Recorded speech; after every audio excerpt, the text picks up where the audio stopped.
नमस्कार, आप सभी का स्वागत करती हूं भारत 24 पर। मैं हूं आपके साथ पूर्णिमा मिश्रा। विश्व प्रसिद्ध स्वामी चिन्मयानंद मिशन हर रोज नए कीर्तिमान स्थापित कर रहा है। 12 अक्टूबर को दक्षिण अफ्रीका के लिए एक ऐतिहासिक क्षण था जब स्वामी अभेदानंद के कुशल अगुवाई में मिशन के नए परिसर चिन्मय अन्नपूर्णा में नरिश टू फ्लोरिश परियोजना का दिव्य शुभारंभ किया गया। नरिश टू फ्लोरिश परियोजना का मुख्य उद्देश्य भूख से लड़ने वालों की मदद और बेसहारा लोगों की मदद करना है। और इस खास मौके पर स्वामी अभेदानंद जी ने कहा था कि जब वो बच्चे थे तब गुरुदेव स्वामी चिन्मयानंद ने उन्हें बहुत प्यार दिया और गले से लगाया। वो अब सिर्फ इसी स्नेह और आलिंगन को फैलाना चाहते हैं। हमारे साथ स्वामी अभेदानंद जी इस वक्त मौजूद हैं। आपका बहुत बहुत स्वागत करती हूँ स्वामी जी भारत 24 पर। हरिओम, नमस्कार। हरिओम पूर्णिमा जी, हरिओम। सारे हमारे दर्शकों को हमारा हरिओम, प्रणाम, हरिओम। सबसे पहले तो हार्दिक बधाई स्वामी जी आपको, क्योंकि बहुत ही प्रतिष्ठित शिवानंद ग्लोबल पीस अवार्ड जो कि आपको जिससे सुशोभित किया गया है, आपने जो साउथ अफ्रीका में पिछले 18 सालों से पूरे जनमानस के लिए इतनी सुंदर सेवा आपने की है। नेल्सन मंडेला के बाद, दलाई लामा जी के बाद और पूर्व राष्ट्रपति अब्दुल कलाम जी के बाद आप इस प्रतिष्ठित पुरस्कार के रिसिपिएंट हैं साउथ अफ्रीकन कम्युनिटी में। सबसे पहले इस प्रतिष्ठा, इस पुरस्कार को प्राप्त करने के बाद आप कैसा महसूस कर रहे हैं? ऐसा है पूर्णिमा जी कि सारा पुरस्कार ईश्वर का ही होता है। जहां तक हमें लगा, हमने कभी अपेक्षा किया किसी पुरस्कार की, ना हमारे अंदर इच्छा थी, ना हमें लगता हमारे अंदर कोई ऐसी योग्यता रही।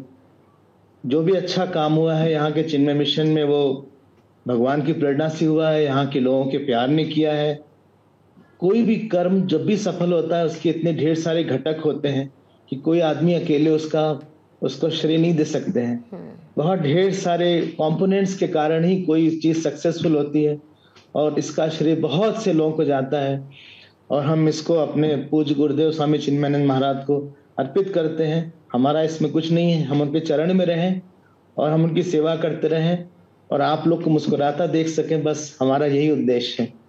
हमें सारा पुरस्कार हमारे गुरुओं के चरण में मिलता है। स्वामी जी, पिछले 2 सालों से आप निरंतर एक बहुत ही भव्य स्तर पर काम कर रहे हैं जिसका नाम है नरिश टू फ्लोरिश, और इसका उद्देश्य है 2000 से भी अधिक पिछड़े वर्ग के गरीब लोगों को हर रोज भोजन प्राप्त कराना। इस तरीके के बड़े स्तर की योजना आपके मन में कैसे आई, क्यों आई, किस तरीके से आप इसको लेकर आगे बढ़ रहे हैं स्वामी जी? पूर्णिमा जी, ऐसा है, किसी व्यक्ति का विकास यही है कि वो कितना प्रेम कर सकता है।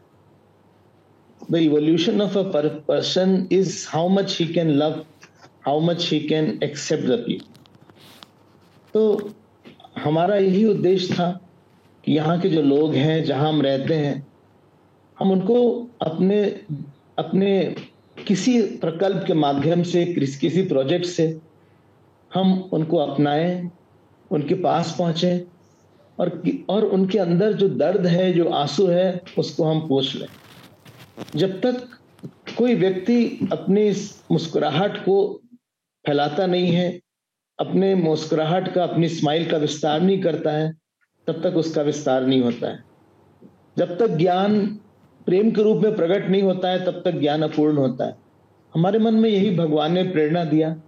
ऐसे बहुत से लोग हैं जिनको 2 समय का भोजन नहीं मिलता और चिन्मय मिशन साउथ अफ्रीका उनके पास जाए और उनको अपनाए और जो हमारा ज्ञान है, जो हमारे पास परंपरा है, उसको वो दिखाए कि हम आपसे प्रेम करते हैं, हम आपसे अलग नहीं हैं, हम आपके हैं और आप हमारे हैं। और इसका सबसे अच्छा माध्यम था कि हम उनको कुछ भोजन कराएं।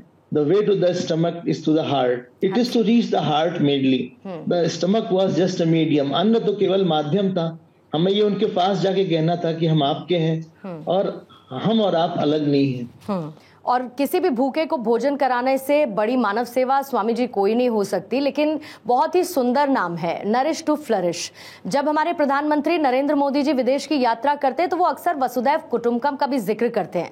आप ये बताइए कि नरिश टू फ्लरिश इस वसुदैव कुटुंबकम महामंत्र को सिद्ध करने में कैसे सहायक हो सकता है? नरिश टू फ्लरिश और वसुदैव कुटुंबकम के बीच में कोई संबंध भी है क्या? बहुत अच्छा प्रश्न आपने किया। देखिए, ऐसा बाहर जाके कोई भी व्यक्ति जो होता है वो दुखी इसलिए होता है क्योंकि उसका अहम बहुत छोटा हो जाता है, उसका दायरा सोचने का छोटा होता है। दुख किसी छोटी चीज, छोटे दायरे में रहने का ही नाम है।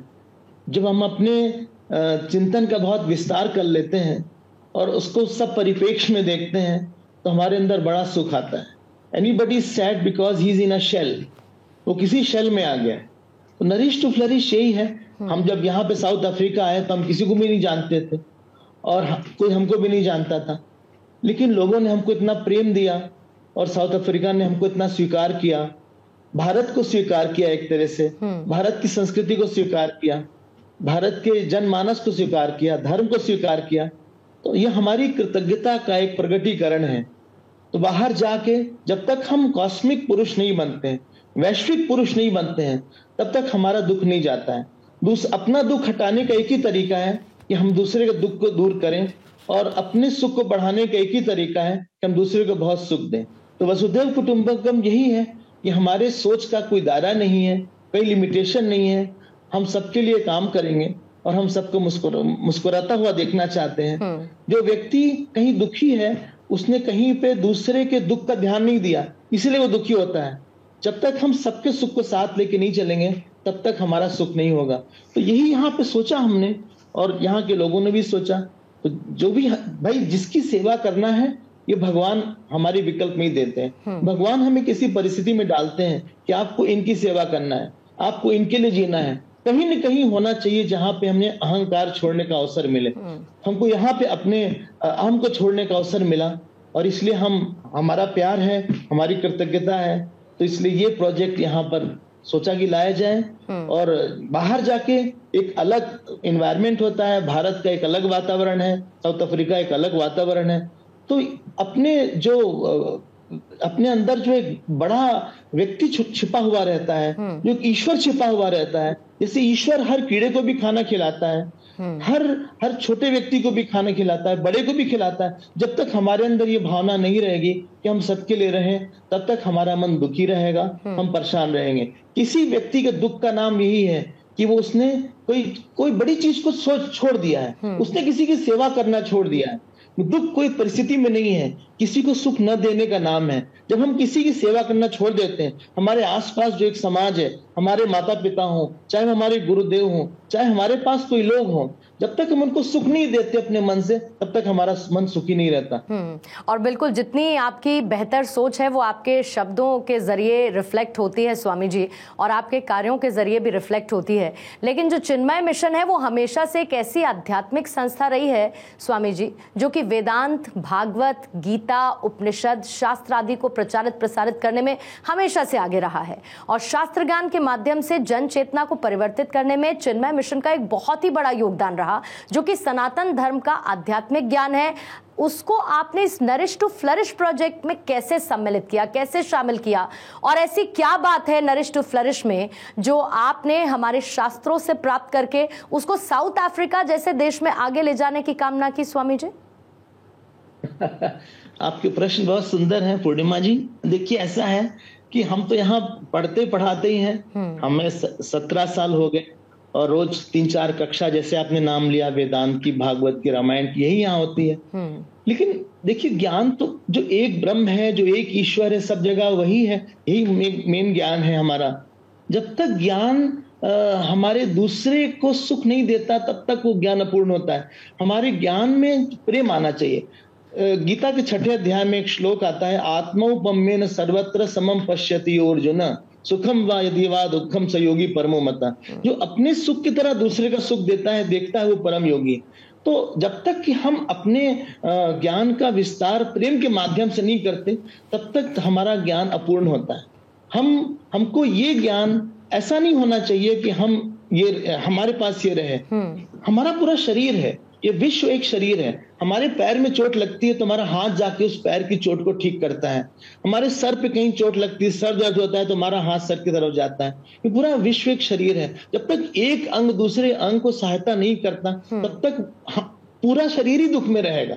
आजकल प्रॉब्लम क्या हो गई है, हम टूट गए हैं एक दूसरे से, हम एक दूसरे को खत्म करना चाहते हैं। इसलिए हमारा ये प्रयास है कि हम एक भाग दूसरे भाग की सहायता करें और उसके बाद से पूरा शरीर अच्छा होगा। हमें पूरा शरीर स्वस्थ चाहिए, और इसलिए नरिश टू फ्लरिश जो प्रोजेक्ट है, हमारे शास्त्र का ही एक व्यवहारिक रूप है। जो हम ज्ञान पढ़ते हैं उसका व्यवहारिक रूप प्रेम होता है। तो ये इसका एक प्रिंसिपल है कि वसुधैव कुटुंबकम, ये विराट रूप की हम सेवा कर रहे हैं। हम किसी व्यक्ति के नहीं, हमारा एक दूसरा रूप ही है वो। हमारे दूसरे रूप में आप खड़ी हुई हैं, आपके दूसरे रूप में ये खड़े हुए हैं। जब तक हम आपको अपना ही एक अंग नहीं मानेंगे तब तक हमारा व्यवहार अच्छा नहीं होगा। व्यवहार का यही है, जो हम अपेक्षा आपसे अपने लिए करते हैं वही अपेक्षा हम आपके लिए हम वही व्यवहार करें। अगर हमको लगता है कि हमको भोजन कराया जाए तो हमारे अंदर भी प्रेरणा होना चाहिए कि हम भी आपको भोजन कराएं। बहुत खूबसूरती के साथ स्वामी जी आपने इसको समझाया है, क्योंकि शायद असली मनुष्य होना यही है और इसी तरीके से सबको एक साथ लेकर एक दूसरे की खुशी में सम्मिलित होकर बढ़ना चाहिए, और इसी का जिक्र उस वसुधैव कुटुंबकम में भी किया जाता है। स्वामी जी, आप दक्षिण अफ्रीका में एक लंबे अंतराल से सेवारत प्रथम हिंदू संत हैं सनातन धर्म के, जो कि भारत को बिलोंग करते हैं। भारतीय नागरिकता आपकी है, लेकिन पिछले 18 सालों से लगातार आप दक्षिण अफ्रीका में हैं। बहुत ही विलक्षण बात है। लेकिन आपकी पहले वहां पर श्री मोहनदास करमचंद गांधी थे, जिन्होंने दक्षिण अफ्रीका के लोगों के अधिकारों के लिए बैरिस्टर के रूप में डरबन में रहकर जो अपार्थीड रिजीम थी उनके खिलाफ संघर्ष किया। आपको कैसा लगता है कि चिन्मय मिशन दक्षिण अफ्रीका का कोई ऐसा बड़ा योगदान करेगा जो कि भारत और साउथ अफ्रीका दोनों देशों को भी एक दूसरे के और नजदीक और निकट लेकर आएगा? अच्छा प्रश्न। सबसे बड़ी बात है कि जो भारत विश्व गुरु है, उसके पास शास्त्र है।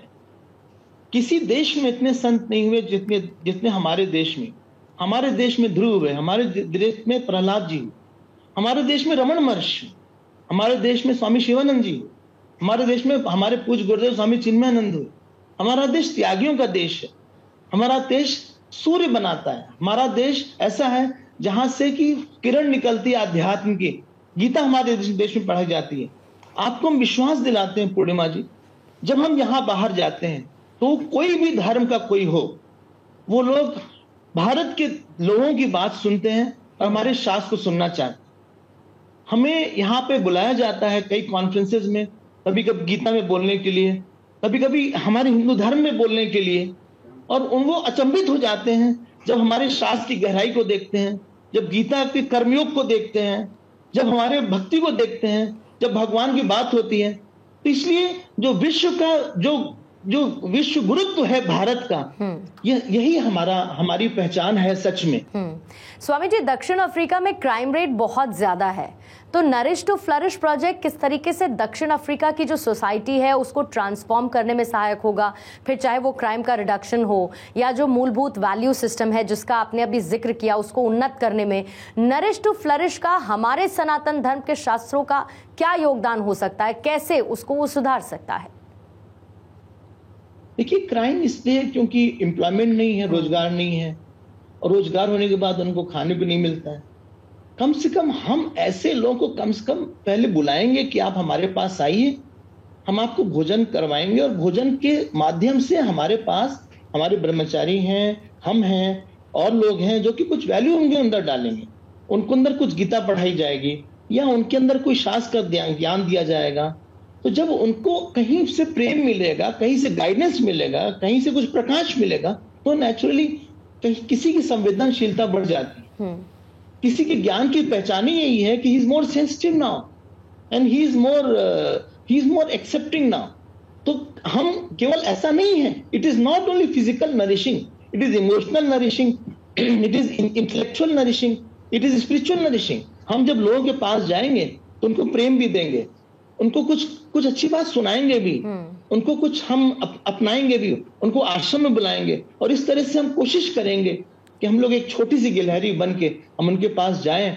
और ये ना होगे कि क्या ये हम अलग हैं, इंडियंस अलग हैं, अफ्रीकन्स अलग हैं, ये जो दूरी बन गई है, या हम अलग हैं आप अलग हैं, ये नहीं होनी चाहिए। तो नेचुरली देखते हैं क्या होता है। क्राइम रेट तो बहुत ही ज्यादा है यहाँ पे, लेकिन शायद भगवान कुछ अच्छा करें और इस संकल्प से हम लोग आगे बढ़ेंगे। और जो भारत की भारतीयता है, जो हमारा अध्यात्म है, जो गीता है, वो हमारी बेस है, वो हमारी माँ है, वो हमारी बैकबोन है। तो वो तो सब जगह वही जाएगी हमारे पास। हमने तो पहले ही बताया कि भोजन तो एक वाहन है, हम लोग इससे प्रेम देंगे, हम लोग इससे अध्यात्म के ऊपर प्रसार करेंगे, इससे हम ऐसा कुछ बनाएंगे जिससे कि हमारी गीता को लोग सुनना चाहें। उनको लगेगा कि अगर आप हमको भोजन दे रहे हैं, कुछ अच्छी बात बताइए। अगर वो पूछते हैं, उनके अंदर हम केवल भूख अन्न की नहीं बल्कि हम अध्यात्म की भूख कोशिश करेंगे तो उनके पास पता लगे कि सुख को कैसे ले आए, गीता में कर्म कैसे किया जाता है, प्रेम कैसे किया जाता है, कैसे आसक्त न हुआ जाए,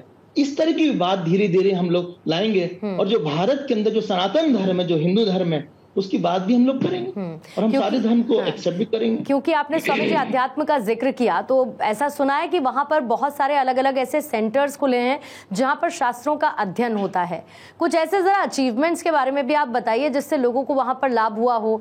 ऐसे कौन से कार्यक्रम रहे जिससे जनमानस को लाभ पहुंचा हो आध्यात्मिक तौर पर, उनके जीवन को बेहतर करने के एस्पेक्ट में क्या कुछ वहां हुआ? देखिए, ऐसा है कि यहाँ सेंटर्स तो हैं छोटे छोटे, कई छोटी छोटी जगह हैं, लेकिन आपको आश्चर्य होगा कि कहीं रोज शास्त्र पढ़ाए नहीं जाते। जो भारत में परंपरा है कि सुबह शाम हमारा सत्संग हो, ये केवल यहाँ चिन्मय मिशन में होता है और यही चिन्मय मिशन की एक बड़ी पहचान है। तो दूसरे जितने सेंटर से लोग आते हैं यहाँ गीता पढ़ने के लिए, रामायण पढ़ने के लिए और भागवत पढ़ने के लिए और वेदांत पढ़ने के लिए, और उनको सबसे बड़ा अचीवमेंट यही है कि उनको लगता है कि हम चाहे जहां के भी हों, हमको यहाँ पे स्वीकृति मिलती है।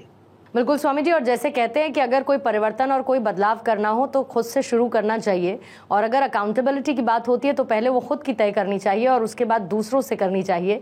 लेकिन अंतिम में एक बहुत महत्वपूर्ण सवाल स्वामी जी जो मैं आपसे पूछना चाहूंगी, क्योंकि देश भर में जो हमारे श्रोता हैं, जो दर्शक हैं, जो विदेशों में इस वक्त हमारे दर्शक हैं, उन सब के लिए आपकी तरफ से संदेश क्या है, क्या मैसेज है, और कैसे अपने जीवन को और ज्यादा वो मीनिंगफुल बना सकते हैं?